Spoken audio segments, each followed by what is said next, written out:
ہمارے آج کے خصوصی مقرر حضرت علامہ تنویر الحسن مصطفی صاحب، جن کے بیانات سے آپ پہلے اچھی طرح واقف ہیں۔ میں قبلہ کو دل کی اتھا گہرائیوں سے خوش آمدید کہتا ہوں کہ حضرت نے اس مصروفیت کے باوجود ٹائم نکالا اور یہاں تشریف لائے۔ حافظ حسنین صاحب حضرت کے بیان کے بڑے شکریہ، اگر ان سے ٹائم نہیں مل رہا تھی کوئی اور ارینج کر لیتے، کہنے لگے نہیں انہی کا ہی بیان سنائے، تو حضرت نے بھی شفقت فرمائی اور تشریف لائے۔ میں حضرت کو دل کی اتھا گہرائیوں سے خوش آمدید کہتا ہوں، اور میں جناب سے گزارش کرتا ہوں کہ آج ہمیں اپنے خصوصی خطاب سے، ایمانی اور وجدانی خطاب سے ہمارے قلوب و ذہن کو منور فرمائیں۔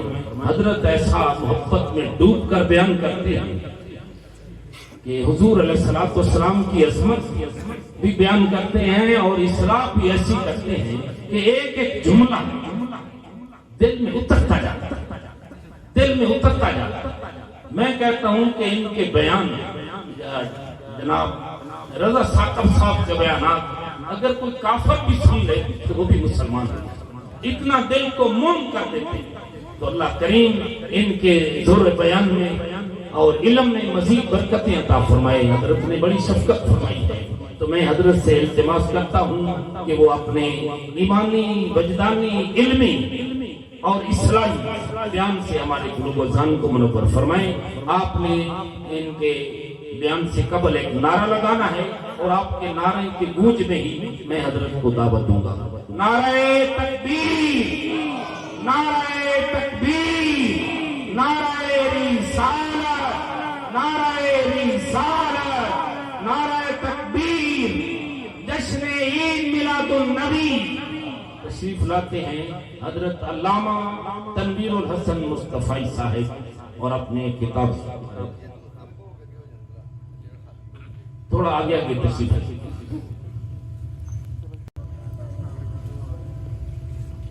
الحمدللہ رب العالمین،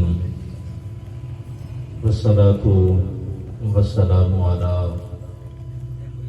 اشرف الانبیاء والمرسلین وعلی آلہ واصحابہ اجمعین۔ قال اللہ تبارک و تعالی فی القرآن المجید والفرقان الحمید، بسم اللہ الرحمن الرحیم۔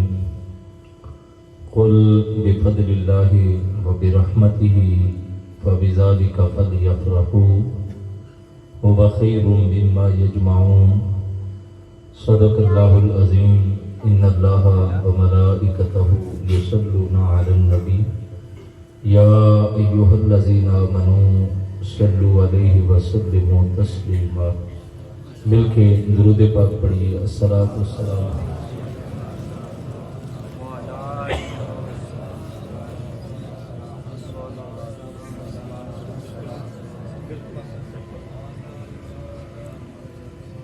الصلاۃ والسلام علیک یا سیدی یا رسول اللہ وعلی آلک واصحابک یا سیدی یا حبیب اللہ۔ تمام حمد و ثنا، تعریف و توصیف اللہ جل مجدہ الکریم کی ذات بابرکات کے لیے۔ درود پاک کا نذرانہ عقیدت حضور نبی رحمت صلی اللہ علیہ وسلم کی بارگاہ میں محبتوں کا نذرانہ پیش کرنے کے بعد، معزز محترم حاضرین و سامعین، اسٹیج پر تشریف فرما مہمانان گرامی، علماء ذی وقار، منتظمین محفل، السلام علیکم ورحمۃ اللہ وبرکاتہ۔ حضور نبی رحمت صلی اللہ علیہ وسلم کے میلاد پاک کے حوالے سے آج کی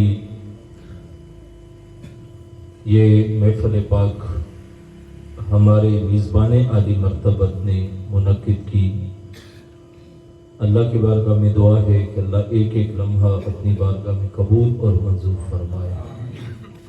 جتنے دوست احباب آئے اللہ سب کے گھروں میں رحمتیں اور برکتیں نازل فرمائے۔ ارشاد باری تعالیٰ ہے، کل اے حبیب آپ فرما دیجئے بفضل اللہ و برحمتہ، اللہ کا فضل اور اس کی رحمت ہو، فبذالک فلیفرحوا، تو چاہیے کہ اس فضل اور رحمت کے ملنے پر اظہار مسرت کریں۔ هو خیر مما یجمعون، یہ اس سے بہتر ہے جو وہ جمع کر کے رکھتے ہیں۔ جب اللہ کا فضل ملے اور اس کی رحمت ملے تو انسان کو چاہیے کہ وہ اس فضل اور رحمت کے ملنے پر اظہار مسرت کرے۔ دوسرے مقام پہ فرمایا کہ جب تم اللہ کی نعمتوں پہ شکر کرو گے تو وہ تمہیں اور زیادہ عطا کرے گا، اور جب کفران نعمت کرو گے تو اللہ اپنی نعمتوں کو اٹھا دیتا ہے۔ حضور علیہ السلام کی تشریف آوری یقیناً یہ اہل ایمان کے لیے بہت بڑے اعزاز کی بات ہے کہ اللہ نے اپنے محبوب کو ہمارے درمیان بھیجا، اور حضور علیہ السلام کے ذریعے اللہ نے ہمارے اوپر کرم نوازی فرمائی۔ دوسرے مقام پہ فرمایا اذا اذقنا الانسان منا رحمتا فرح بها، فرمایا ہم نے انسان کا مزاج بنایا کہ جب اس کو ہماری جناب سے کوئی رحمت ملتی تو اس رحمت کے ملنے کے اوپر مزاج انسانی یہ ہے کہ وہ خوش ہوتا ہے۔ اور یہاں انسان کی بات کی گئی، مومن اور کافر کا فرق نہیں۔ خوشی کافر کو بھی نعمت ملے تو وہ بھی خوش ہوتا ہے۔ آپ چھوٹے سے بچے کو بھی شفقت دے دیں، پیار دے دیں تو اس کے چہرے پہ بھی مسکراہٹ آتی ہے، یہ فطرت انسانی ہے۔ بات سمجھنے والی ہے کہ جب اللہ کوئی رحمت دے تو بندہ خوش ہو، اور جس کو اللہ رحمت للعالمین دے دے تو اسے تو زیادہ خوش ہونا چاہیے نا۔ لیکن چھوٹی چھوٹی نعمتوں پہ بندہ خوشیاں منائے، اور حضور کی ذات آئے تو اس پہ دلائل ڈھونڈے جائے۔ میرے استاد یہ گرامی عالمی مبلغ اسلام پیرزادہ محمد رضا صاحب کے مصطفی صاحب، آپ بڑی خوبصورت ایک سادی سی مثال دیا کرتے ہیں۔ فرماتے ہیں کہ گھر میں خوشی کا ماحول ہونا، شادی ہے، رونق لگی ہے، بہن بھائی رشتہ دار جمع ہیں، تو اچانک بیٹا باپ کے پاس آ کے کہے کہ ابا جی پیسے دے، اور باپ اس کو جیب میں ہاتھ ڈال کے 10 روپے کا نوٹ نکال کے دے دے۔ بیٹا 10 روپے لے کے بڑا خوش ہوا، باہر نکلا، کھایا پیا، جب ختم ہو گئے تو لمحوں کے بعد پھر آ گیا، اور پھر باپ سے کہا کہ ابا جی پیسے۔ اس نے دوسری جیب میں ہاتھ ڈالا اور 100 کا نوٹ نکلا اور 100 ہی پکڑا دیا، خوشی کا موقع تھا۔ بچے کو 100 دیے تو بچہ 100 کا نوٹ دے کے بگڑ گیا، نوٹ زمین پہ پھینکا، رونے لگا۔ تو دیکھنے والا دو چیزیں محسوس کرے گا کہ اس کو 10 کا نوٹ ملا تو یہ خوش ہو گیا، 100 کا نوٹ ملا تو بگڑ گیا۔ تو سمجھنے والا، دیکھنے والا محسوس کرے گا کہ یہ بچہ 100 اور 10 میں فرق نہیں جانتا، اس کو نہیں پتا کہ مارکیٹ ویلیو 10 کی زیادہ ہے یا 100 کی زیادہ ہے، یا پھر اس کا دماغی توازن ہی ٹھیک نہیں ہے کہ 10 ملے تھے تو خوش ہو گیا تھا، 100 ملے تو بگڑ گیا۔ بھائی بیٹا ملے تو خوشیاں منائی جائیں، مصطفیٰ ملے تو بگڑ جائے۔ تو یا تو بیٹے میں اور نبی میں فرق نہیں جانتا کہ مقام، مرتبہ، قدر و منزلت بیٹے کی زیادہ ہے یا مصطفیٰ کی زیادہ ہے، یا پھر ایمانی توازن میں فرق ہوگا، ورنہ بیٹے کے ملنے پہ خوشی کرتا نہ کرتا، جب مصطفیٰ کی ولادت کی گھڑیاں آتی تو بڑھ چڑھ کے آگے بڑھتا کہ آج اللہ نے کرم فرمایا اور اس دن اللہ کے محبوب دنیا میں جلوہ گر ہوئے۔ باقی رہی خوشی منانے کی کیفیت، تو یہ بات ذہن میں رکھ لیں کہ مرور زمانہ کے ساتھ ساتھ انداز بدلا کرتے ہیں، اس میں کوئی اختلاف نہیں۔ جو پرانے دور کے لوگ ہیں وہ اس بات کو سمجھیں گے کہ ایک زمانہ تھا کہ جب کسی کے ہاں اولاد ہوتی تھی تو وہ گڑ کی ریوڑیاں بانٹا کرتے تھے، بہت دیر کی بات ہے۔ پھر تھوڑی سی اور تبدیلی آئی، آگے بڑھے، جدت آئی تو پھر پتاشے آ گئے، خوشی ملتی تو پتاشے بانٹتے، اس سے اور آگے چلے تو خوشی ملتی تو شکر پارے بانٹے جاتے، اور چلتے چلتے آج کل گلاب جامن، لڈو، برفی، کئی اقسام ہیں۔ زمانے کے ساتھ ساتھ اس کی حیت بدلی، لیکن یہ آپ جانتے ہیں کہ جو خوشی گڑ کی ریوڑیاں بانٹ کے ملا کرتی تھی، آج برفی اور لڈو بانٹ کے بھی خوشی وہی ملتی ہے۔ ضرورت کے تحت، حالات کے تحت صورت بدلی ہے، اظہار مسرت وہی ہے، اندر کی خوشی کی کیفیت وہی ہے۔ یا آپ قرون اولیٰ میں چلے جائیں، ایک وقت تھا کہ جب جنگ ہوتی تھی تو وہ تلوار سے ہوتی تھی، نیزے سے ہوتی تھی، اور پھر تھوڑی سی جدت آئی تو پھر بندوق آ گئی، کلاشن کوف آ گئی، اس سے آگے بڑھے تو ٹینک آ گئے، اس سے آگے بڑھے تو آج کل میزائل ہے۔ آپ یہاں بیٹھ کے بٹن دباتے ہیں، جس ملک کو مرضی نشانہ بنائے۔ تو کیا کہا جائے گا کہ یہ جو جنگ آج جہازوں کے ذریعے اور میزائلوں کے ذریعے لڑی جا رہی ہے، یہ بدعت ہے، یہ شریعت میں جائز نہیں ہے، کیونکہ حضور کے دور میں یہ نہیں ہے۔ تو ایسا نہیں ہوگا، زمانے کے بدلنے کے ساتھ ساتھ انداز بدلا کرتے ہیں۔ ہاں، ایسی خوشی کا طریقہ جو شریعت کی کسی حکم کے ساتھ ٹکر لے رہا ہے تو اس کی ممانعت ہوگی، لیکن اگر انداز شریعت کے کسی حکم سے ٹکر نہیں لے رہے تو پھر اس کے اوپر کوئی قدغن نہیں ہو سکتی۔ لیکن ناچ گانا ہے، مرد و زن کا اختلاط ہے، تو ہم اس کی مخالفت کرتے ہیں۔ یہ جلوس کے اندر ڈھول باجے اور یہ جو کچھ روڈوں کے اوپر ہوتا ہے، اس کو کوئی شخص بھی اچھا نہیں کہتا، اور نہ یہ علماء کرام کی مرضی سے ہو رہا ہے۔ ہاں، جو طریقے شریعت کے مطابق ہے،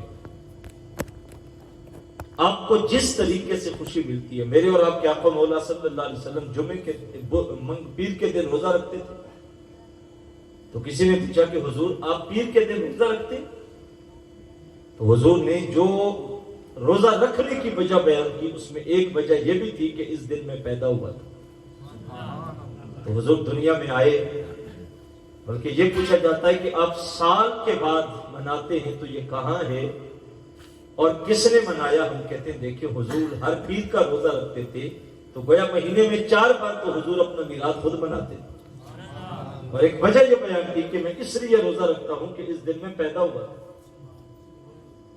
آپ کا دل کرتا ہے کہ آپ روزہ رکھ کے میلاد منائیں تو آپ روزہ رکھ لیں، آپ کا دل کرتا ہے کہ میں نفل پڑھ کے حضور کا میلاد مناؤں گا تو آپ نفل پڑھ لیں، آپ کا دل کرتا ہے کہ میں صدقہ و خیرات کر کے غریبوں کو کھانا لنگر کھلا کے میلاد مناؤں گا تو آپ لنگر بانٹ لیں، آپ کا دل کرتا ہے کہ میں نعت پڑھ کے دن گزاروں گا تو آپ نعت پڑھ لیں، آپ کا جی چاہتا ہے کہ میں جھنڈا لوں گا، وضو کروں گا، درود پڑھتے پڑھتے جلوس میں جاؤں گا تو آپ جلوس میں شامل ہو جائیں، آپ کو خوشی ملتی ہے گھر کو سجا کے تو آپ گھر کو سجائیں۔ جو بھی طریقہ آپ کو دل چاہتا ہے اور وہ شریعت کے دائرے میں ہے تو آپ کو کر سکتے ہیں، آپ کے اوپر کوئی قدغن نہیں۔ باقی میرے نبی کو اللہ نے جو عظمتیں دی، یقین کریں کہ ہم خوش قسمت ہو گئے اگر ہم کبھی غور سے توجہ سے دیکھیں تو وہ بھی زمانہ گزرا تھا کہ لوگ حضور کا انتظار کرتے رہے۔ امام ابو نعیم نے ذکر کیا ہے کہ مکے کے اندر ایک شخص تھا جس کا نام تھا عامر بن ربیعہ، مکے سے گزر رہا تھا تو اس نے دیکھا کہ زید بن عمر بن نفیل یہ جلدی میں مکے کے بازار سے گزر رہا ہے، تو عامر بن ربیہ کہتے ہیں کہ میں نے پوچھا کہ زید کہاں جا رہے ہو؟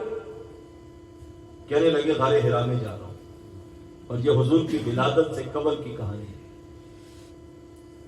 تو میں نے کہا وہاں کیا کرو گے؟ کہنے لگا عبادت۔ اور کہا جاتا ہے کہ یہ وہ شخص تھا جو بت پرستی کے دور میں بھی دین ابراہیم پہ قائم تھا، بتوں سے سخت نفرت کرتا تھا، بتوں کے نام کی قربانیاں، بتوں کے نام کے چڑھاوے، ان سے نفرت کرتا تھا۔ تو وہاں چلنے لگا تو مجھے کہنے لگا کہ عامر انا انتظر نبیا من ولد اسماعیل، کہا ایک بات سن لے کہ میں جو غار حرا کی خلوتوں میں جاتا ہوں نا، تو میں ایک نبی کا انتظار کر رہا ہوں جو اسماعیل علیہ السلام کی اولاد سے ہوگا اور بنی عبد المطلب سے ہوگا۔ اور کہا اس کی نشانی یہ سن لے کہ اسمہ احمد، اس کا نام احمد ہوگا، قد ایسا ہوگا، وجود ایسا ہوگا، نقوش ایسے ہوں گے۔ اور کہا اگر میری زندگی میں آ گیا تو میں مل لوں گا، اور اگر میری زندگی نے وفا نہ کی اور تیری زندگی میں وہ نبی آ گیا تو اس کو میرا سلام بھی دینا، اور اسے کہنا کہ محبوب کوئی دنیا سے گزرا ہے اور اس حالت میں گزرا ہے کہ آپ کی نبوت پہ ایمان رکھ رہا تھا۔ اچھا اس کا انتقال ہو گیا، حضور بعد میں آئے تو عامر بن ربیہ کہتے ہیں کہ میں نے حضور سے ایک دن ذکر کیا، حضور آپ کے دنیا میں آنے سے پہلے ایک شخص آپ کا ذکر کرتے کرتے گزرا ہے، اور یہ اس کا نام تھا، یہ اس کی علامتیں تھی۔ تو میرے حضور فرمایا عامر میں اب بھی دیکھ رہا ہوں کہ زید بن عمر بن نفیل جنت کی وادیوں میں ٹہل رہا۔ آپ نے دنیا میں یہ تو دیکھا ہوگا کہ کچھ شخص دنیا میں آ کے عزت پاتا ہے، وہ سخی ہے، وہ شجاعت والا ہے، وہ بہادر ہے، وہ دلیر ہے، وہ انصاف کرنے والا ہے، وہ علم والا ہے، اور دنیا سے چلا گیا لیکن اس کا ذکر باقی ہے۔ ایسا ہوتا ہے کہ دنیا سے جانے کے بعد اس کا ذکر باقی رہتا ہے، اور آپ کی سکرین، ذہن کی سکرین پہ کئی نام آ چکے ہوں گے کہ فلاں بندہ دنیا سے چلا گیا، 10 سال ہو گئے، 20 سال ہو گئے، لیکن اب بھی اس کا نام باقی ہے۔ ایسا ہو سکتا ہے، لیکن آپ نے دنیا میں ایسا نہیں دیکھا ہوگا کہ کوئی دنیا میں بعد میں آئے اور اس کے نام کا ڈنکا پہلے بجے۔ ایسا دنیا میں کوئی نہیں دیکھا، اگر کوئی ہے تو میرے اور آپ کے آنکھوں مولا کی ذات، دنیا میں بعد میں آئے لیکن حضور کا ذکر کائنات میں پہلے سے جاری تھا، زمانہ حضور کا انتظار کر رہا۔ اب میرے حضور کی جیسے صورت خوبصورت ہے، آقا علیہ الصلوۃ والسلام کو اللہ نے جو صورت دی ہے حسن والی، خوبصورتی والی، اسی طرح میرے نبی کی سیرت بھی خوبصورت ہے اور باکمال ہے۔ آپ سیرت کے کچھ گوشوں کو ذرا دیکھیے گا۔ جب اللہ کے محبوب علیہ الصلوۃ والسلام تشریف لائے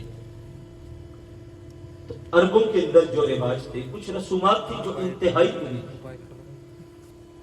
ان کے اندر ایک رواج تھا کہ باپ کے مرنے کے بعد جب اولاد ترکہ بنتی تھی تو مرا ہوا باپ جو چلا گیا، اس کی جو بیوہ تھی، جو بچوں کی ماں ہوتی تھی، اس کو بھی مال ترکہ میں بانٹتے تھے، مال وراثت تھا۔ ایک بیٹا جائیداد لیتا، ایک کاروبار سنبھالتا، ایک دولت دیتا، ایک ماں لے لیتا، یعنی ماں کی حیثیت بچے میں مال کی طرح تھی جو باپ سے بچ گیا، اور جس بیٹے کے حصے میں ماں آتی وہ ماں کو پکڑ کے منڈی میں فروخت کے لیے کھڑا کرتا، اور آنے والے گاہک کو بیٹا بتاتا کہ یہ وزن بھی اٹھا لیتی ہے، تیز رفتار بھی ہے، سمجھدار بھی ہے، اور اس لیے تعریفیں کرتا کہ ریٹ اچھا لگے۔ اور گاہک صبح سے شام تک آتے اور جاتے، اور ماں مجبور ہو کے نظریں جھکا کے کھڑی تھی، کیونکہ اس علاقے میں رواج تھا، ماں بول نہیں سکتی تھی۔ جب ریٹ اچھا لگ جاتا تو بیٹا ماں دے دیتا، درہم و دینار پکڑتا اور معاشرے میں آ کے فخر کر کے بتاتا کہ آج منڈی کا ریٹ بڑا اچھا تھا، ماں کو اتنے میں بیچ کے آیا۔ میرے حضور دنیا میں تشریف لائے، آسمانوں سے جنت کو کھینچ کے ماں کے قدموں کے نیچے رکھا، اور انسانی نسل کو حضور نے پیغام دیا، نادانو ماں بیچنے کی چیز نہیں ہے، تمہاری جنت اس کے قدموں کے نیچے. ماں کے ساتھ ادب کے ساتھ پیش آؤ. قرآن نے ذکر کیا وَقَضَىٰ رَبُّكَ أَلَّا تَعْبُدُوا إِلَّا إِيَّاهُ وَبِالْوَالِدَيْنِ إِحْسَانًا. جہاں اللہ کی عبادت کا ذکر ہے اس کے متصل والدین کے ساتھ اس نے سلوک کا ذکر کیا کہ ان دو رشتوں کے ساتھ جوڑا گیا. آقا علیہ السلام فرمایا کہ آسمان کے نیچے دو رشتے ہیں, ایک ماں اور ایک باپ. فرمایا اگر یہ راضی ہے تو سمجھو عرش کا رحمان بھی راضی ہے, اور اگر ماں باپ راضی نہیں ہے تو عرش کا رحمان بھی راضی نہیں ہوتا. ہمارے ہاں اصل مسئلہ یہ بنا کہ ہم دین سے دور چلے گئے. اگر ہیں تو مسلمان لیکن بنائے نام. جتنا کاروبار کو باریکی سے سمجھتے ہیں اتنا اپنے دین کو نہیں سمجھتے. جتنا وقت کمپیوٹر سیکھنے میں لگایا, کورس کرنے میں لگایا, کام سیکھنے میں لگایا, اتنے سال کے کل کو میں استاد بن جاؤں, ہم نے ایک کاروبار جتنا وقت بھی اپنے دین کو سیکھنے میں نہیں دیا. جتنے لوگ نماز پڑھنے مسجدوں میں آتے ہیں, ایک تو تعداد نماز نہ پڑھنے والوں کی زیادہ ہے, اور جو پڑھنے آتے ہیں ان میں تعداد زیادہ ان لوگوں کی ہوتی ہے جن کو نماز کے مسائل سے واقفیت ہی نہیں. وہ آ رہے ہیں 30 سال ہو گئے نماز پڑھتے, لیکن ان کو نہیں پتا ہوتا کہ نماز کیسے پڑھنی ہے. تو وہ لوگ جو دین سے ہم دور چلے گئے, اپنے دین کو اہمیت نہیں دی, ٹائم نہیں دیا, سیکھنے کی کوشش نہیں کی. میں کہتا ہوں صبح کے وقت ہم دیکھ سکتے ہیں کہ ہمارا رشتہ اور تعلق اپنے دین کے ساتھ کیسا ہے. آپ یہ دیکھ لیں کہ جب صبح ہوتی ہے تو پہلے بچے اٹھ کے مسجد میں جاتے ہیں, تو اس وقت بچوں کا لباس حلیہ کیسا ہوتا ہے, اور وہی بچہ مسجد سے چھٹی کر کے گھر جائے اور پھر تیار ہو کے اسکول نکلے تو پھر دیکھ لیا کرو کہ بچے کا رنگ روپ کیسا ہوتا ہے. جب مسجد میں گیا تھا تو وہ اس کتاب کو پڑھنے گیا تھا جو کائنات کی سب سے افضل کتاب ہے, جس کے بارے رب نے کہا تھا لا یمسہ الا المطہرون, اس کو بغیر پاکیزگی کے چھونا بھی نہیں. اور جب اسکول گیا تھا تو وہ دنیاوی تعلیم حاصل کرنے گیا تھا, وہاں بغیر وضو کے چلا جاتا, بغیر غسل کے بھی چلا جاتا تو کام چل سکتا تھا. مجھے بتاؤ جب وہ بچہ بڑا ہوگا تو وہ اہمیت کس کو دے گا؟ قرآن کو دے گا یا اسکولی تعلیم کو دے گا؟ اس کو پتا ہے کہ صبح ماں اٹھاتی تھی اور کھینچ کے چادر اوپر سے اور ہاتھ سے پکڑ کے کہتی جلدی کا ٹائم ہو گیا, مسجد میں سپارہ پکڑ اور نکل. وہ پانی کا چھنٹا منہ پہ مارتا اور بال بکھرے ہوئے ہوتے تھے اور سپارہ پکڑتا اور مسجد میں چلا جاتا. اور جب واپس آ کے اسکول کی تیاری کرتا تو ماں پورڈو بھی چھڑک رہی ہے, غسل بھی دے رہی ہے, سرما بھی لگا رہی ہے, بالوں میں کنگا بھی کر رہی ہے, ٹائی بھی درست کر رہی ہے, جوتے بھی پالش شدہ مل رہے ہیں.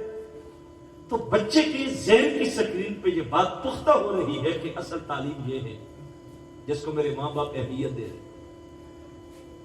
تو نتیجہ یہ بنا کہ دنیا کی طرف رغبت زیادہ چلی گئی اور دین کی طرف رغبت نسلوں کی کم ہوتی چلی گئی. آج چوک آباد ہے, پھٹے آباد ہے, بازاروں میں چلے جاؤ تو اس وقت بازاروں سے گزرنے کا راستہ نہیں ملتا. جتنا دکانوں میں چوکوں میں رش پڑا ہوتا ہے, چائے کی دکان ڈالیں تو رات 3 بجے تک وہاں سے بھی رش ختم نہیں ہوتا. لیکن نماز کے وقت مسجد میں جائیں تو 10, 15, 20 لوگوں کے سوا آپ کو نمازی نہیں ملے گا. یہ ہمارا رشتہ ہے دین کے ساتھ. مسجدوں میں آتے ہیں, محفلوں میں آتے ہیں تو کیا اعلانات نہیں ہوتے کہ نماز عشاء پڑھی جا چکی ہے, محفل شروع ہو رہی ہے, مسجد میں آ جائیں. اعلان ہوتا ہے. جنازہ ہو, ختم ہو ظہر کی نماز کے بعد تو نماز پڑھ کے اعلان ہوتا ہے کہ جناب نماز ہو چکی ہے, ختم شروع ہو رہا ہے, مسجد میں آ جائیں. میں کہتا ہوں ضمیر زندہ ہو تو بندہ شرم سے مر جاتا ہے. یا کس جگہ پہ ہم کھڑے ہیں کہ محفلوں میں کتنا وقت لگتا ہے. نماز عشاء کے بعد محفل شروع ہوتی ہے, 7:45, 8 بجے شروع ہوتی ہے اور رات کے 12, 1 بجے تک محفل چلتی ہے. اور یہ قوم 4 گھنٹے محفل سن لیتی ہے.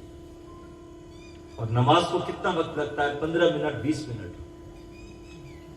اب جو قوم محفل کو 4 گھنٹے دے اور نماز کو 15 منٹ بھی نہ دے جس کے بارے اللہ کے رسول فرمایا قیامت کے دن سب سے پہلا سوال بندے سے نماز کا ہوگا. جس کے بارے قرآن کہتا ہے جب قیامت کا دن ہوگا تو کچھ لوگوں کو فرشتے دھکے دے رہے ہوں گے جہنم کی طرف, تو دائیں بائیں کھڑے مسلمان ان کو کہیں گے صاحب تو محلے دار تھا ہمارا, اچھا خاصا تھا, سمجھدار تھا, تیری تو بڑی عزت تھی معاشرے میں, یہ کیا ہو رہا ہے کہ تجھے دھکے دے رہے, ما سلککم فی سقر, تمہیں کیوں جہنم کی طرف دھکے ہوئے ہیں؟ اس دن نظریں جھکا کے وہ کہے گا لم نک من المصلین, میں تھا تو آپ کا محلے دار لیکن میں نماز نہیں پڑھا کرتا, سارا دن دنیا کے کام کرتے, محنتیں کرتے, دوڑ کرتے, لیکن محفلوں میں آ کے یہ سٹائل کہ آپ جنت میں جانا چاہتے ہیں تو ہاتھوں کے جھنڈے بنا دیں. تو میں نے دیکھا ہے کہ جو عام سا طبقہ ہے عمومی وہ تو ہے, لیکن بڑے بڑے سنجیدہ متین لوگ, سمجھدار لوگ, وہ بھی محفل میں بیٹھ کے ہاتھ اوپر اٹھا کے جھوم رہے ہوتے ہیں کہ سچی مچی جنت کا دروازہ کھل رہا ہے. یا انہیں کہا جائے کہ اگر حضور سے محبت کرتے ہو تو زور سے سبحان اللہ کہو, اور زور سے سبحان اللہ کہو. مدینے سے محبت ہے تو دائیں بائیں دیکھو ذرا کون کون کہہ رہا ہے. اور بھائی یہ جنت میں جانے کا راستہ نہیں ہے, مدینے پہنچنے کا راستہ نہیں ہے, یہ نعت خان کا, خطیب کا, نقیب کا ضابطہ ہے, شریعت محمدی کا یہ ضابطہ نہیں ہے کہ آپ عشاء کے دن بھی مسجد نماز محفل میں آئے تو بغیر نماز کے آئے, اور آپ واپس بھی گئے تو فجر نہیں پڑھیں گے, اور آپ کو کہا جائے کہ آپ نے ہاتھ اوپر اٹھا کے جھنڈے بنا لیے تو آپ مدینے داخل ہو جائیں گے. کیسے جائیں گے؟ یہ نہیں. کاش کہ ہم دین کے ضابطوں کو سیکھنے کی کوشش کریں کہ ہمارا دین ہم سے کس بات کا تقاضا کرتا ہے. یہ زندگی تھوڑی سی ہے بھائی, گزرنے والی ہے, ایک جھٹکا لگنے کی دیر ہے, اور اگلے 6 گھنٹوں کے بعد بندہ زمین کے نیچے چلا جاتا ہے جو زمین کے اوپر تھا. یہ اولاد, یہ دوست, یہ محبت کرنے والے, یہ پیار کرنے والے جو آپ کو ملے نا شام کو تو ان کی رات نہیں گزرتی, وہی سب سے پہلے کھڑے ہو کے مٹی وہ ڈالتے ہیں, کہتے ہیں بڑا گہرا تعلق تھا تو آخری رسومات میں شامل ہو جاؤ. اور جو کہتے تھے کہ یار جب تک ملے نا تو رات نہیں گزرتی, یہ میرا جگری دوست ہے, اس کے بغیر میرا وقت نہیں گزرتا, وہ دوبارہ کبھی پلٹ کے قبر پہ پھیرا بھی نہیں ڈالتے. ساری رونقیں ختم, ساری دوستیاں ختم. یار سب کچھ کریں لیکن یہ ضرور سوچیں کہ ایک دن اس دنیا کو چھوڑ کے جانا ہے. یہی رونقیں سب کچھ نہیں ہے, یہی دوستیاں سب کچھ نہیں ہے, یہ دنیا کی رنگینیاں سب کچھ نہیں ہے. اصل ایک دنیا آگے ہے جس سے میں نے اور آپ نے گزرنا ہے, اور ہمیں اس کی فکر کرنی ہے. تو ہمارے ہاں یہ رائج ہے کہ دین پوری طرح نہ سمجھنے کی وجہ سے اسلام نے ماں اور باپ کی عزت سکھائی تھی, اور آج ہمارے رویے ماں اور باپ کے ساتھ کیسے. بیٹا باپ کے سامنے کھل کے بولتا ہے, اور باپ بیچارہ سہم جاتا ہے کہ بیٹا کاروبار کر رہا ہے, اس نے دولت کما لی, اس کا کاروبار وسعت پکڑ گیا, اس نے گھر اچھا بنا لیا, اس کے نیچے گاڑی ہے, نوکر چاکر ہے, تو باپ بیچارہ بھی ڈرتا رہتا ہے کہ بیٹے کے چہرے پہ کہیں ناگواری نہ آ جائے. یاد رکھو اس بات کا انکار کوئی نہیں کرتا کہ جو آج کے جوان نے پیسہ کمایا وہ باپ نہیں کما سکا, جیسے اس نے گھر بنایا وہ باپ نہیں بنا سکا, جیسی گاڑی جوان نے خریدی وہ باپ نہیں خرید سکا, جیسے لباس جوان نے پہنے وہ باپ نہیں پہن سکا, جو تعلیم جوان نے حاصل کی وہ باپ نہیں کر سکا. اس کا انکار نہیں ہے, لیکن 2 لمحوں کے لیے تعلیم بھی سائڈ پہ رکھو, ڈگری بھی رکھو, دولت بھی رکھو, کوٹھی بھی رکھو, گاڑی بھی رکھو, لباس بھی رکھو, اور چلے جاؤ اس دن پہلے جب پہلے دن اسکول کو گئے تھے کتابیں پکڑ کے. جوانوں بتاؤ تمہارے اسکول کی فیسیں کس نے دی تھی؟ یہی بابا تھا جو کمر پہ بوریاں اٹھاتا رہا, اور میں نے سینکڑوں بوڑھوں کو یہ بات کہتے, سنتے اور بولتے سنا ہے کہ میں نہیں پڑھ سکا لیکن میں کہتا ہوں میرا بچہ اچھے اسکول میں پڑھ جائے. اور وہ وزن بھی اٹھا لیتے, وہ اوور ٹائم بھی لگا لیتے. بچوں کے لیے جو درد والدین کے سینے میں ہوتا ہے وہ آپ کو کسی رشتے میں نظر نہیں آئے گا. اگر نہیں سمجھ آتی تو کسی صبح کے وقت جا کے جن اڈوں میں مزدور کھڑے ہوتے ہیں وہاں جا کے ذرا دیکھیں حال کیا ہوتا ہے. وہ جو ایک گاڑی میں آ کے رکتا ہے نا، ایک مزدور کو لینے آتا ہے، اس کے گرد 50 لوگ کھڑے ہو جاتے ہیں اور وہ گاڑی والے سے کہتے ہیں کہ یار 100 روپے کم دے دے، ہمیں لے جا. ان کو پتا ہوتا ہے کہ میں نے بچوں کی فیسیں دینی ہیں، بچوں کے خرچ برداشت کرنے، ورنہ وہ خود تو دن بھوک سے بھی کاٹ لیتا ہے، وہ دن بغیر کھائے پیے بھی گزار لیتا ہے. تو کیا جوان ہو کے بیٹا 4 حرف پڑھ جائے تو اس کو نہیں چاہیے تھا کہ آج وہ اس باپ کو عزت کی جگہ پہ رکھتا؟ وہ باپ بولنے لگے تو بیٹا کہتا ہے ابا جی کئی بار منع کیا کہ آپ نہ بولا کریں، آپ کو بولنا نہیں آتا، آپ کو نہیں پتہ زمانہ کہاں پہنچ گیا. نادان، جس زمانے کی صف میں آج تو کھڑا ہے، تجھے یہاں کھڑے کرنے والا یہی بابا تھا کہ اس نے محنت کر کے وزن اٹھا کے تجھے پڑھایا ہے کہ میرا بیٹا کل کو کچھ قابل ہو جائے. اور آج تو اسی باپ کو جوان ہو کے آنکھیں دکھا رہا ہے کہ ابا جی آپ نہ بولا کریں. ماں باپ کی قدر کرنا سیکھو. ماں نے کتنے گھروں میں برتن دھوئے ہوتے، کتنی فیکٹریوں میں جھاڑو دیا ہوتا ہے، اور بیٹا جوان ہو کے کما کے 4 حرف روپے کما کے گھر بنائے اور ماں کے کہے اماں 2 وقت کی روٹی کھا لیا کر، گھر کا ماحول خراب نہ کر. تجھے نہیں پتا اس ماں نے تجھے کتنی مشکلوں سے پالا تھا. ہم نے یہاں تک دیکھا ہے کہ پسند کی شادی ہو جائے، کوئی چٹی چمڑی مل جائے تو جوان ماں کو بھی کہتا ہے، لوگوں کو بیٹھ کے پرے پنچایت میں کہتا میرا گھر تو میری ماں ہی نہیں بسنے دے رہی.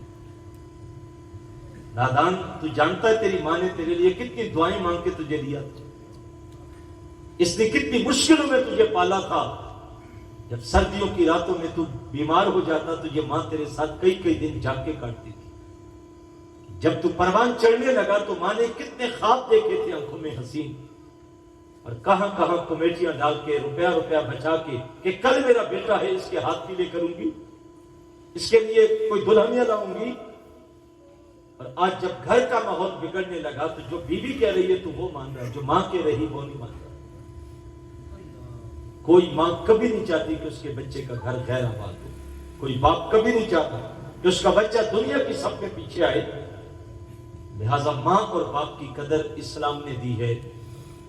بیٹیوں کے ساتھ عرب کے معاشرے میں ناروا سلوک ہوتا تھا، اور اس کو قرآن ذکر کرتا ہے کہ جب ان کو خبر ملتی کہ آپ کے گھر بیٹی آئی تو ان کے چہرے سیاہ ہو جاتے، اور ایک ہی راستہ ہوتا تھا کہ یا تو بیٹی کو دفن کر دے زندہ، مٹی ڈھیر کے معاشرے میں فخر سے جیے، اور اگر بیٹی گھر میں رکھنی ہے تو پھر معاشرے سے کٹ جائے، جنگل میں چلا جائے، بکریاں لے جائیں، ان کو چارہ ڈالے، ان کا دودھ پیے، اور معاشرے میں اس کا کوئی کردار نہیں ہوگا.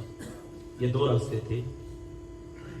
اور باپ بیٹی کو دفن کر کے فخر کرتا تھا. میرے اور آپ کے آقا مولا تشریف لائے تو میرے حضور نے اسی معاشرے میں کھڑے ہو کے فرمایا تم بیٹیوں کو منحوس سمجھتے ہو، میں محمد کہتا ہوں میری بیٹی فاطمہ میری جگر کا ٹکڑا ہے. یہ کتنا بڑا پیغام تھا ان لوگوں کے لیے جو بیٹیوں کو منحوس سمجھتے تھے. اللہ کے رسول نے فرمایا امرائے مردودہ، لوٹائی گئی عورت، شادی ہو گئی تو شوہر کو پسند نہیں آئی، طلاق دے دی، دوبارہ کسی نے رشتہ قبول نہیں کیا، ساری زندگی باپ کے دروازے پہ گزر گئی. حضور فرماتے ہیں اگر قیامت کے دن اس باپ کو جہنم کا حکم ہوا، فرمایا یہ بیٹی اللہ کے ساتھ جھگڑا کرے گی، مالک نہ تو نے عقل دی نہ تو نے شکل دی، شوہر نے طلاق دے دی، کسی نے قبول نہیں کیا، اور یہی بوڑھا بابا تھا جو کمر پہ بوریاں اٹھا کے میرا خرچ پورا کرتا تھا، تو اس کو جہنم میں ڈالنا ہے. تو میرے نبی فرماتے ہیں اللہ بیٹی کی بات سن کے جہنمی باپ کو جنت عطا کرے.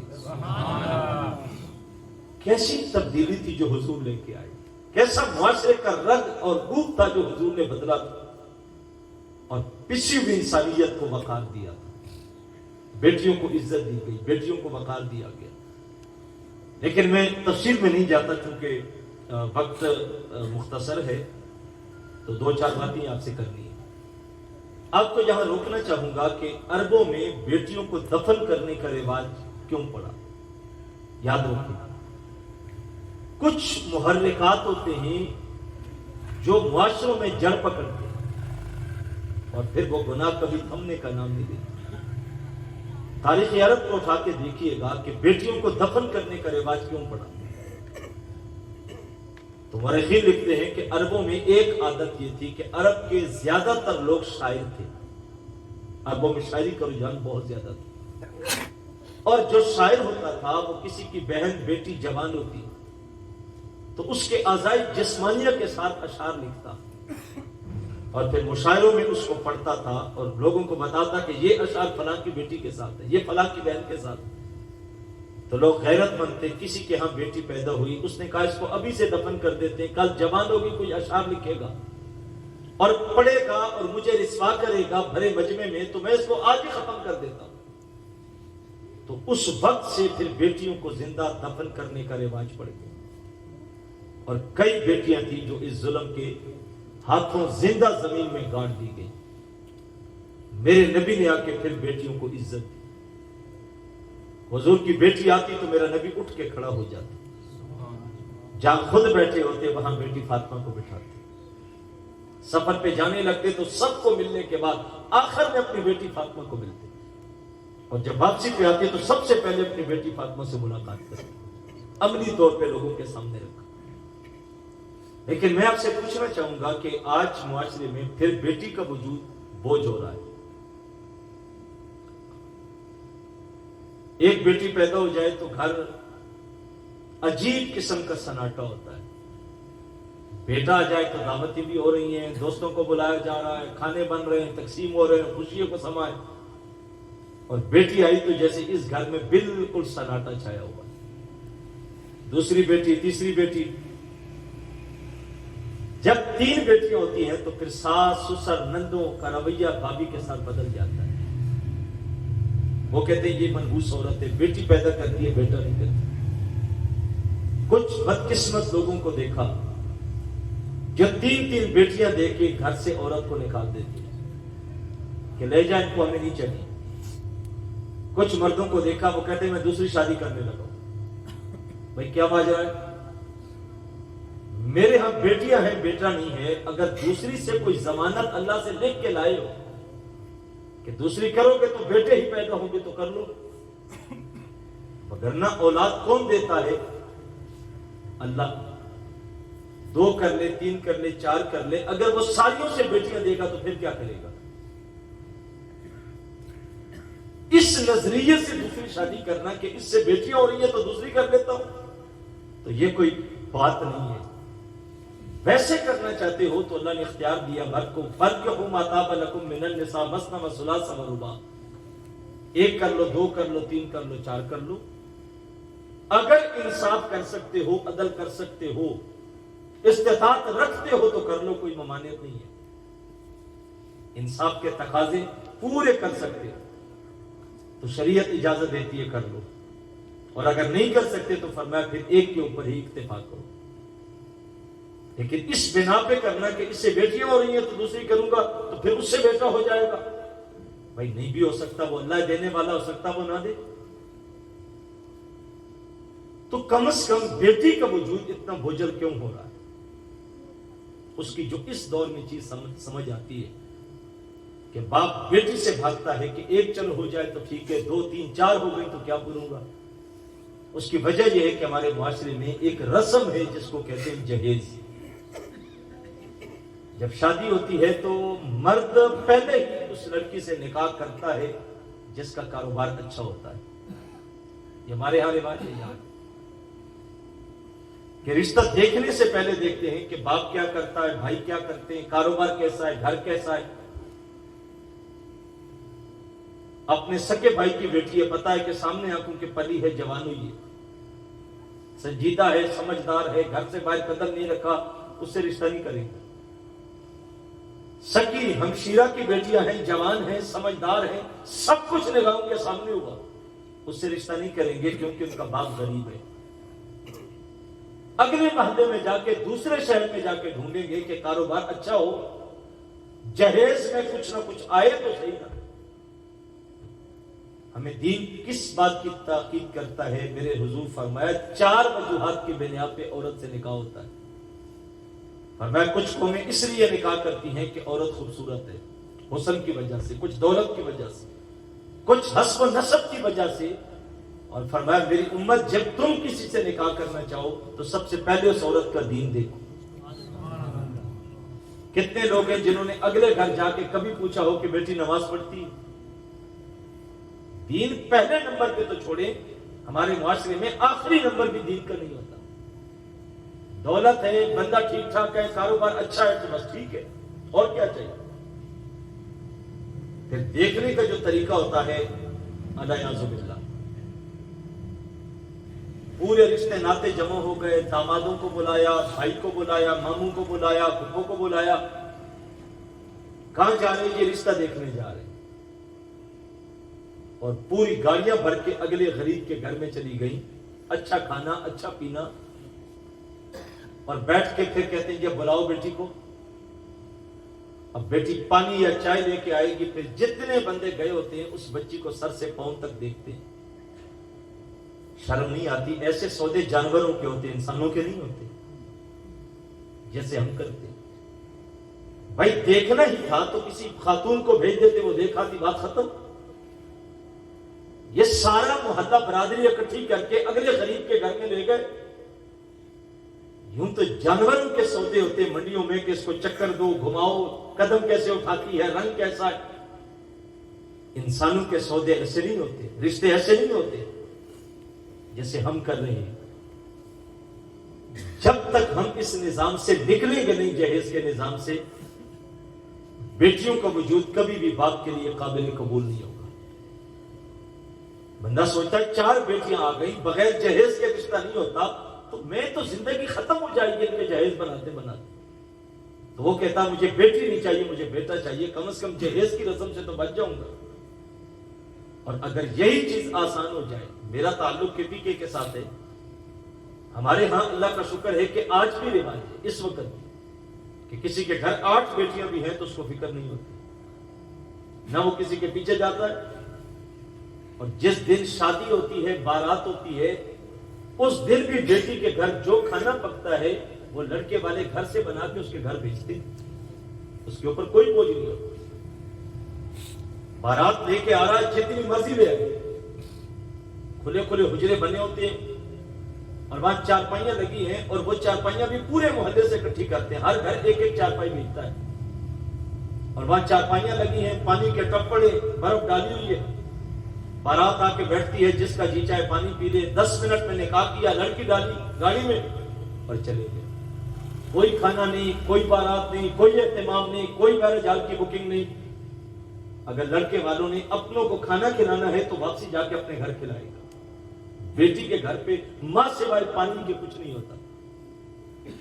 میں کراچی تک گیا ہوں، کوئٹہ تک گیا ہوں، KPK تک گیا ہوں. یہ پنجاب کا جو خطہ ہے یہ اس کی لپیٹ میں. یا شادی سے پہلے ہوتی ہے کہ ہمارے مہمان اچھے ہیں تو ذرا کھانے کا انتظام اچھا کرنا، اور پھر جہیز میں ساتھ یہ بھی دینا. بس بچے کی خواہش ہے کہ موٹر سائیکل بھی مل جائے. یار شرم نہیں آتی؟ اپنے گھر کا بوجھ ایک غریب شخص پہ ڈال دے. جب تک نکلیں گے نہیں اس ظلم سے، بچیوں کے مقدر کبھی بھی سمجھ نہیں سکتے. تو اس نظام سے نکلیے گا. میرے نبی نے بچیوں کو عزت دی، اور آج ہمارے عمل کی وجہ سے بچیاں ماں باپ کے اوپر پھر بوجھ بن رہی ہیں. جب حضور تشریف لائے تھے تو بیوی کی قدر و منزلت نہیں تھی، لیکن میرے نبی نے بیوی کو عزت دی. اور کتنا خوبصورت جملہ فرمایا. میرے حضور فرماتے ہیں تم میں سے بہترین شخص وہ ہے جو اپنے گھر والوں کے ساتھ بہتر ہے. اور پھر ساتھ فرمایا سنو، تم میں سب سے بہتر اپنے گھر والوں کے ساتھ میں محمد ہوں. حضور سب سے بہتر تھے اپنے گھر والوں کے ساتھ. ہمارے رویے آج گھروں کے ساتھ کیسے ہیں؟ الجھنیں، لڑائیاں، جھگڑے، ناراضگیاں، طلاق تک نوبت پہنچ جاتی. مرد ایک بات کرتا ہے اور ایک طلاق کی دھمکی دیتا، کروں فارغ، دوں طلاق، لکھ کے دے دوں. او بھائی تجھے رب نے مرد بنایا، دنیا میں کوئی اور بھی ہے. کوئی ضابطے ہوتے ہیں، کوئی اخلاقیات ہوتے ہیں. ہم بالکل دائروں سے نکل چکے ہیں. الجھنیں، پریشانیاں، ہر گھر کی کہانی. میں نے سیرت کی کتب میں ایک جملہ پڑھا، بڑا مزہ آیا، اور میں تقریباً ربیع الاول میں جہاں بھی گیا وہاں میں نے اس کو بیان کیا. سیرت نگار کہتے ہیں میرے حضور کی زندگی کا ایک حسن یہ تھا کہ حضور جب بھی گھر آتے تھے مسکرا کے داخل ہوتے تھے. یہ سنت تھی حضور کی، جب بھی آتے گھر داخل ہونے لگتے تو حضور مسکرا کے داخل ہوتے. آپ ایک مہینہ عمل کریں، آپ کے گھر سے اگر جھگڑے ختم نہ ہوئے تو بات کریں، لڑائی کی نوبت نہیں آئے گی. اور دوسرا ضابطہ یہ بنا لیں کہ گھر اور کاروبار میں تقسیم کریں، فرق رکھیں. آپ دکان پہ چلے گئے، فیکٹری چلے گئے، کاروبار پہ چلے گئے، الجھنیں ہیں، پریشانیاں ہیں، لین دین کے معاملات ہیں. جب واپس شام کو گھر آنے لگو تو دکان کے ساری الجھنیں دکان میں بند کر کے تالا لگا کے آیا کریں، ان کو ساتھ گھر لے کے نہ آیا کریں. جب آپ کاروبار کی ٹینشن میں لے کے گھر آتے ہیں تو آپ کا مزاج چرچرا ہوتا ہے، آپ کے ذہن پہ بوجھ ہوتا ہے، اور آپ بیوی کے ساتھ بھی اسی انداز سے ملاقات کرتے ہیں، بات کرتے ہیں جو پریشانیاں باہر سے ملی تھی. بیوی اچھی بات بھی کرے تو مرد الجھ جاتا ہے، تو بیچاری سوچتی ہے کہ میں نے تو کچھ بھی نہیں کہا. اور تھوڑا سا کول ہوتا ہے، ٹھنڈا ہوتا ہے، تو پھر کہتا معذرت چاہتا ہوں، اصل میں کاروباری پریشانی میں تھا تو بس آپ سے بھی غصہ کر لیا. تو بھائی کاروباری پریشانیاں دکان میں چھوڑ کے آتا. جب ان کو گھر لاؤ گے تو گھر آباد نہیں ہوگی، الجھن نہیں ہوگی، سکون نہیں ہوگا. تو فرق رکھیں کہ کاروبار کے معاملات کاروبار کی حد تک رکھیں، گھر کے معاملات گھر کی حد تک رکھیں. جو عورت ہوتی ہے وہ اس بات کی خواہش رکھتی ہے کہ اس کا شوہر اس کی طرف توجہ کرے، اس کو ٹائم دے. آپ سارا دن کام پہ چلے گئے، رات کو 2 بجے آ رہے ہیں اور آ کے آپ نے کھانا کھایا اور پھر موبائل لے کے آپ بیٹھ گئے، تو وہ بیچاری کس لیے آئی ہے ماں باپ کا گھر چھوڑ کے؟ آپ وقت کو تقسیم کریں. حضور علیہ السلام نے اوقات تقسیم کیے ہوتے تھے. صحابہ نے ایک دن پوچھا ازواج سے کہ حضور جب گھر میں ہوتے ہیں تو حضور کا معمول کیا ہوتا ہے؟ فرمایا 3 اوقات حضور نے تقسیم کیے ہوئے زندگی میں، دن میں. فرمایا ایک وقت حضور آرام کرتے، ایک وقت حضور اللہ کے ساتھ ہم کلام ہوتے ہیں، اور تیسرے وقت فرمایا اپنی ازواج کو دیتے ہیں، باتیں کرتے ہیں، کام کاج میں ہاتھ بٹاتے ہیں، محبت کرتے ہیں. تو پوچھا کیا حضور گھر میں کیسے رہتے ہیں؟ فرمایا جیسے ہم لوگ رہتے ہیں، حضور بھی ویسے ہی گھر میں ہوتے ہیں. تو جب تقسیم کریں گے اپنے اوقات کو تو پھر آپ کے ہاں الجھن نہیں ہوگی، گھروں میں پریشانیاں نہیں آئیں. اور جب ہم ہر چیز کو ایک ہی لاٹھی سے آنکیں گے تو پھر نہیں بنے گا. وہ ایک بزرگ تھے، کسی کے یہاں مہمان گئے، کھانا کھایا تو بڑا اچھا تھا. تو اتفاق سے جنہوں نے بلایا وہ حضرت کے شاگرد تھے. تو انہوں نے کہا کس نے کھانا بنایا؟ کہا میرے گھر والوں نے. انہوں نے کہا ذرا بلائیں پس پردہ. تو بیٹی جب پردے میں آ کے بیٹھی پردے کے پیچھے تو بزرگ کہنے لگے بیٹا کھانا آپ نے بہت اچھا بنایا تھا ماشاءاللہ. تو بچی رونے لگی. تو بزرگ کہنے لگے بیٹا میں نے تعریف کی ہے، میں نے کوئی برا تو نہیں کہا، اور اگر کوئی بات بری لگی تو میں معذرت چاہتا ہوں. تو بچی کہنے لگی حضرت بات کی برائی کی بات نہیں ہے، آپ نے جو کہا وہ ٹھیک کہا. تو کہا روئی کیوں ہوں؟ کہا روئی اس بات پہ کہ 8-10 سال ہو گئے اس گھر میں آئی ہوں، آج تک کسی نے کبھی مجھے اچھا نہیں کہا کہ تو نے کھانا بڑا اچھا. بھائی انسان محتاج ہوتا ہے تعریف کا، حوصلہ افزائی. تو اگر آپ حوصلہ افزائی کریں گے تو اس سے محبتیں بڑھیں گی. حضور علیہ السلام کا انداز دیکھیے. ہم عائشہ صدیقہ رضی اللہ تعالیٰ عنہ فرماتی ہے کہ میں گھر میں پانی پی رہی تھی، اچانک حضور گھر میں داخل ہوئے تو مجھے پانی پیتا دیکھ کے آواز دے کے کہا عائشہ میرے لیے بھی چھوڑنا. مجھے بتاؤ پانی کتنا نایاب تھا جو حضور کے گھر میں اور نہیں تھا. حضور بیٹھتے اور مانگ لیتے، مل جاتا. یہ کہنا کہ جو پی رہی ہو اس میں سے چھوڑنا. کہا میں نے پیالہ نیچے رکھا، حضور بیٹھے پیالہ دیا، پینے لگے، پیالہ اٹھایا پھر نیچے کیا اور میری طرف دیکھ کے پوچھا عائشہ بتاؤ کہ تو نے اپنے ہونٹ کہاں رکھے تھے؟ کہا جب میں نے بتایا تو حضور نے اپنے لب اسی جگہ پہ رکھ کے پانی نوش جان کیا. بتائیے گا محبت بڑھے گی نہیں تو اور کیا ہوگا؟ عورت جان خبر نہیں کرے گی تو اور کیا کرے گی؟ تو زندگی کے ضابطے دیے ہیں کہ وقت اور زندگی کیسے گزاریں. بہنوں کے ساتھ جو رویہ تھا عربوں کا بڑا برا تھا. ہم نے پڑھا ہے کہ جب باپ بیٹی کو دفن کرنے چلتا تو سکا بھائی ساتھ شریک ہوتا تھا، گڑا کھودنے میں، مٹی انڈیلنے میں، دھکا دینے میں۔ حضور کی بہن تو کوئی بھی نہیں تھی، لیکن جب حلیمہ سعدیہ کے گھر حضور پرورش پا رہے تھے تو حلیمہ کی بیٹی شیما یا شیما تھی جو حضور سے محبت کرتی تھی۔ روایات میں آتا ہے جب غزوہ حنین ہوا تو جس قبیلے کے ساتھ جنگ لڑی گئی اس میں حلیمہ کی بیٹی بھی تھی اور قیدی بن کے آئی۔ اس کی رسیاں صحابہ نے جکڑ کے باندھی ہوئی تھی، تو اس نے کسی صحابی کو بلا کے کہا میری رسیاں ڈھیلی کرو، تم نہیں جانتے ہو میں کون ہوں؟ کہا کون ہو؟ کہا تمہارے نبی کی بہن لگتی ہوں۔ انہوں نے کہا ہم نہیں جانتے، سامنے حضور بیٹھے، جا کے بات کرو۔ تو حضور کے قریب جا کے کہنے لگی مجھے پہچانا؟ حضور فرمایا نہیں۔ کہنے لگی جب آپ حلیمہ سعدیہ کے گھر میں تھے تو آپ کو غسل دینا، کنگا کرنا، تیل لگانا، سرما لگانا یہ میری ہی ڈیوٹی تھی، میں ہی آپ سے پیار کیا کرتی تھی۔ تو میرے حضور فرمایا کوئی نشانی؟ تو گردن پہ ہاتھ رکھ کے کمر پہ کہنے لگی جہاں جب میں نے آپ کو اٹھایا تھا تو آپ بچے تھے اور آپ نے اپنا دانت رکھا تھا، اور وہ دانت کے زخم کا نشان اب بھی میری کمر پہ موجود ہے۔ بات اتنی کرنے کی دیر تھی، حضور اٹھ کے کھڑے ہو گئے، چادر کندھوں سے اتار کے زمین پہ بچھائی اور کہا بہن زمین پہ نہ بیٹھ، میری چادر پہ بیٹھ جا۔ سبحان اللہ۔ یہ عزتیں دی ہیں بہنوں کو میرے حضور نے۔ رخصت ہونے لگی تو حضور نے گھوڑے بھی دیے، جوڑے بھی دیے اور دور تک رخصت کر کے آئے۔ آج بھائیوں کا رشتہ بہنوں کے ساتھ کٹتا چلا جا رہا،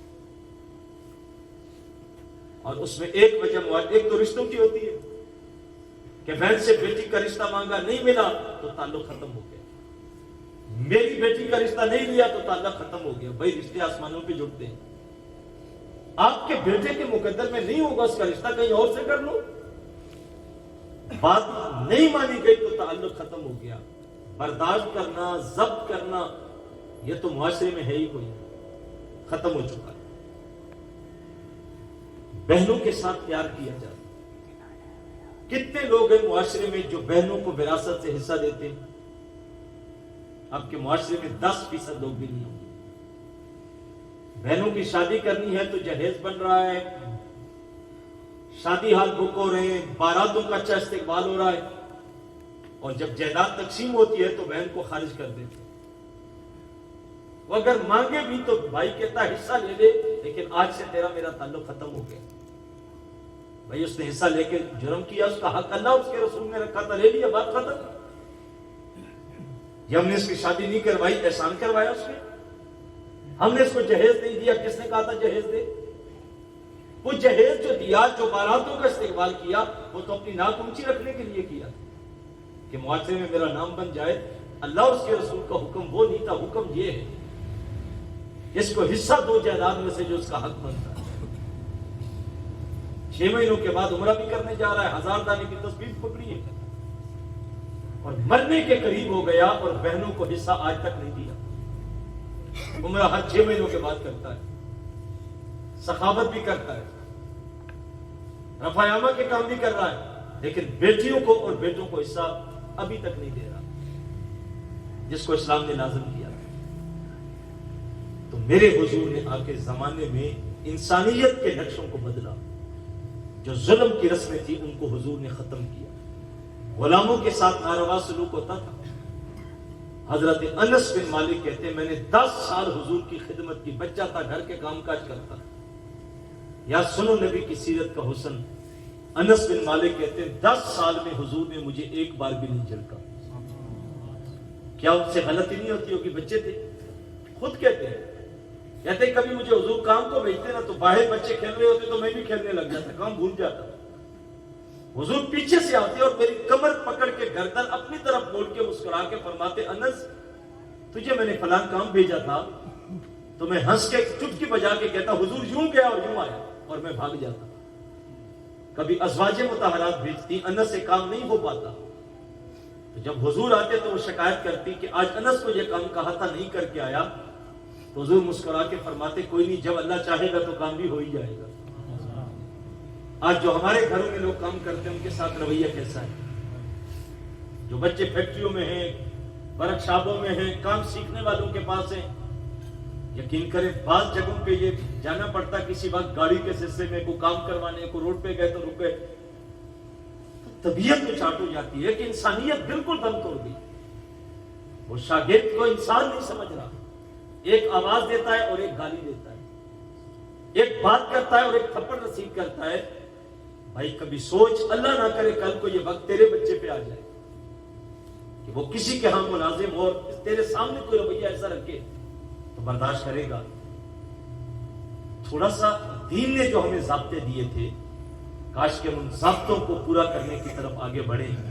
یہی میرے نبی کی آمد کا پیغام تھا, حضور کے میلاد کا یہی پیغام تھا کہ حضور آئے تو کائنات میں روشنی آئی, حضور آئے تو کائنات میں اجالے آئے, اور ظلمتوں نے دم توڑ دیا اور کائنات میں اجالے ہی اجالے بڑھتے چلے گئے. اللہ کی بارگاہ میں دعا کروں گا کہ اللہ اس محفل کا ایک ایک لمحہ اپنی بارگاہ میں قبول فرمائے. آج جتنے دوست احباب جس محبت کے ساتھ آئے بیٹھے اور ٹوٹے پھوٹے لہجے میں جو باتوں کو آپ لوگوں نے سماعت کیا, اللہ آپ کے گھروں میں پہنچنے سے پہلے پہلے اس گھر کی برکتیں, اس محفل کی برکتیں اللہ آپ کے گھروں تک منتقل فرمائے.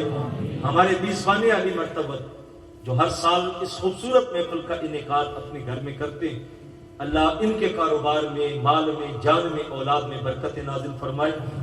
انشاءاللہ العزیز 7 نومبر کو بروز اتوار دن 12 بجے سے لے کر نماز عصر تک آپ کے شہر سیالکوٹ کے اندر اسٹیڈیم کے بالکل سامنے مرے کالج کی گراؤنڈ میں محبت رسول کانفرنس کا انعقاد ہوگا, جس میں عالمی مبلغ اسلام پیرزادہ محمد رضا ثاقب مصطفی صاحب آپ تشریف لائیں گے. اور یہ پروگرام اتوار کے دن 7 نومبر دن 12 بجے سے لے کر نماز عصر تک ہوگا. آپ کو دعوت ہے کہ آپ لوگ احباب اپنے دوستوں احباب کے ساتھ ضرور اس اجتماع میں شمولیت کیجیے گا. اللہ مجھے اور آپ کو توفیق عمل نصیب فرمائے. وما علیہ الا البلاغ المبین. آمین. اللہم صلی علی سیدنا ومولانا محمد معدن الجود والکرم وعلی اصحابہ وبارک وسلم. اللہم ربنا آتنا فی الدنیا حسنہ وفی الآخرۃ حسنہ وقنا عذاب النار. اے اللہ اس محفل پاک کا ایک ایک لمحہ اپنی بارگاہ میں قبول فرما. اے اللہ جتنے دوست احباب آئے, مرد و خواتین, سب کو برکتوں سے مالا مال فرما. اے اللہ دین دنیا کی بھلائیاں سب کو مقدر فرما دے. اپنے محبوب علیہ الصلوۃ والسلام کی سچی اور پکی غلامی نصیب فرما. اے اللہ ایک ایک سنت پہ پہنچ پہنچ کر عمل کی توفیق عطا فرما. اے اللہ ہمارے میزبان عالی مرتبت کو برکتوں سے مالا مال فرما. اے اللہ اس گھر کو, مکان کو مکینوں سمیت شاد اور آباد رکھ. اے اللہ جو کہا سنا گیا میرے مالک اس پہ ہمیں عمل کی توفیق عطا فرما. وصلی اللہ تعالی علی حبیبی سیدی محمد وآلہ وصحبہ اجمعین برحمتک یا ارحم الراحمین. جس کی رنگت سے رنگ گئے اس چمک رنگت پہ لاکھوں سلام. اور امتی امتی کہتے پیدا ہوئے. امتی امتی کہتے پیدا ہوئے. امتی تیری قسمت پہ لاکھوں سلام. مصطفیٰ